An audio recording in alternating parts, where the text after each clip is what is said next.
Hi, darlings. Moon here, and welcome to part 3 of the 3-part series of bringing the haunting, elegant spirits to life inspired by a timeless holiday classic. Let's get into it. Today, I'll be transforming the 𝐋𝐢𝐯 Monster High doll into the haunting ghost of Christmas yet to come from Charles Dickens' A Christmas Carol. And if you missed part 1 or 2 of this 3-part series featuring the ghost of Christmas past and present, there are links in the description below. But first things first, darlings, and a factory reset it is, so goodbye, hair. And don't stress, baby girl.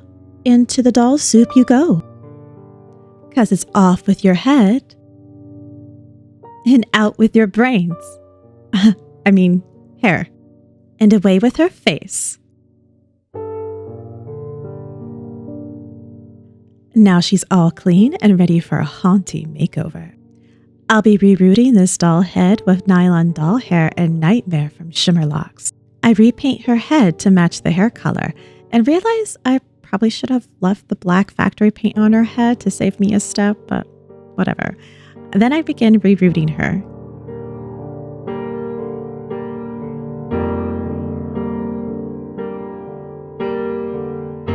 I seal all the hair in using some fabric tack.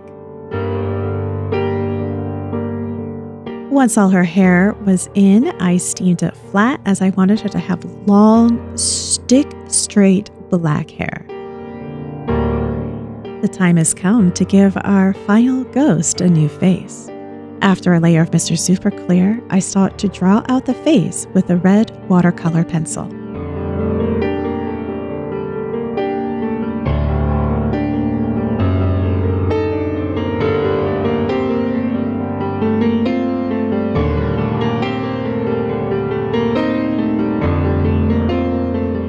I then start using the chalk pastels to tone the lips and bring out the sculpt of the face, which I might add, the sculpt on this head is really unique, and I had a lot of fun bringing out its details with the blushing process.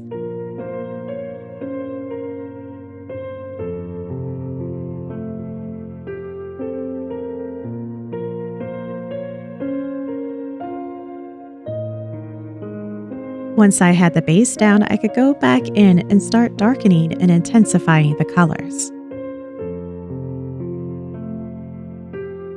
So it was right here where I abandoned my intention of making her eyes light up. I was starting to run short on time, but honestly, I was really starting to dig this whole wide out eye look. And I've noticed that dolls sometimes start to take on personalities of their own while drawing the face, and I generally like to lean into it, and this definitely was no exception. So I added little red veins to the eyes to make her feel a little bit more haunting.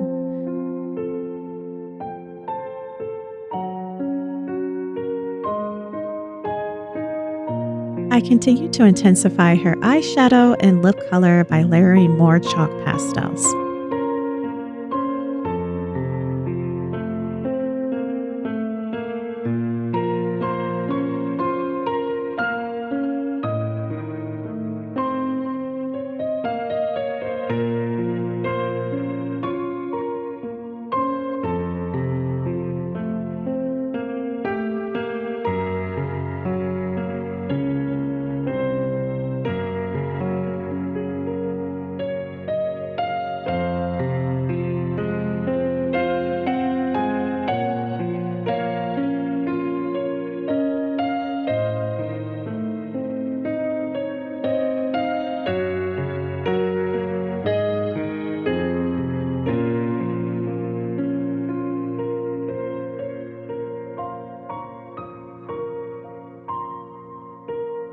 Final touches are a coat of gloss varnish on the lips and a little bit of resin on the eyes.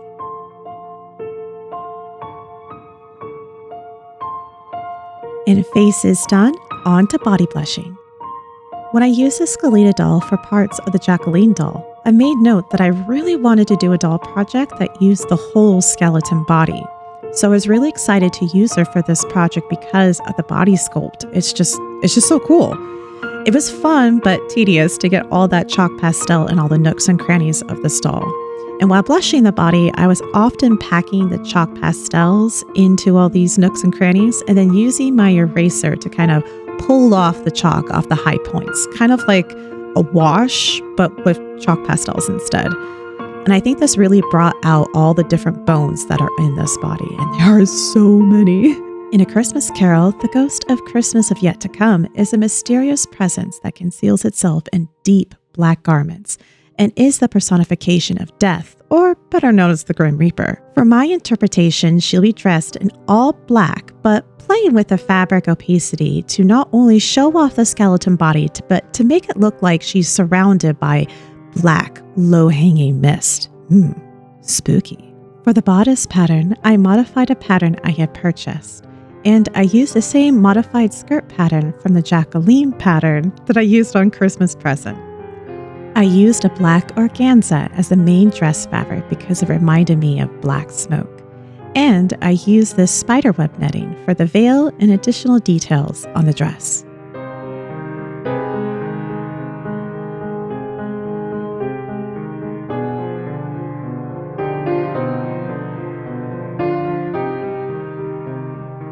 Using various sized chains, I sewed them to the garment to bring a little interest to it.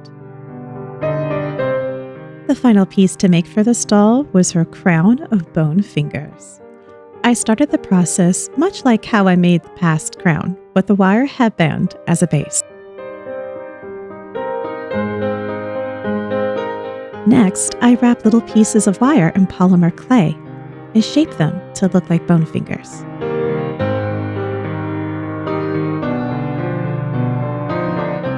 I was happy with the color they were already, but I did do a brown wash on them to make the joints more pronounced. Next, I painted toothpicks black for the additional spikes on her crown.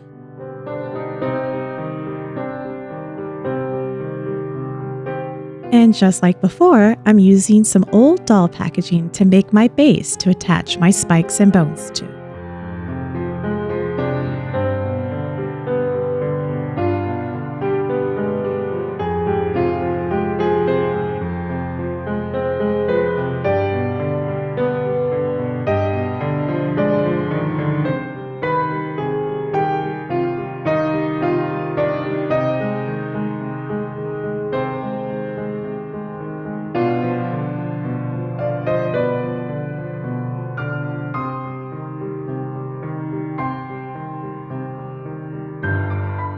Oh, and when I was curing the resin, I realized I made the bones out of glow-in-the-dark clay.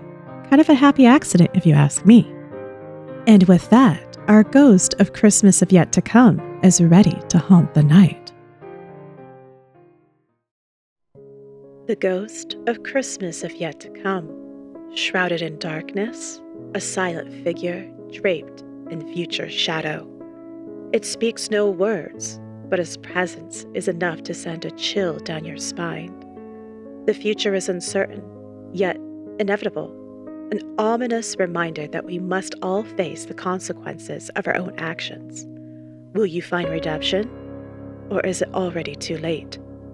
The Spirit's silent hand will reveal all.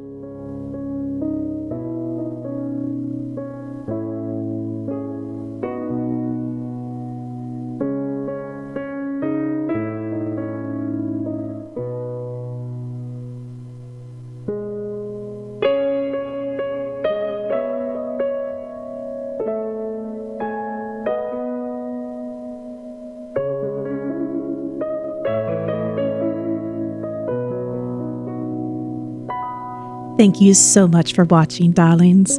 I hope you enjoyed this 3-part journey bringing these haunting, elegant spirits to life. It's been a blast creating them, and I'm so glad you can join me for the ride. Don't forget to like, comment, and subscribe for more spooky and cute creations. Until next time, darlings.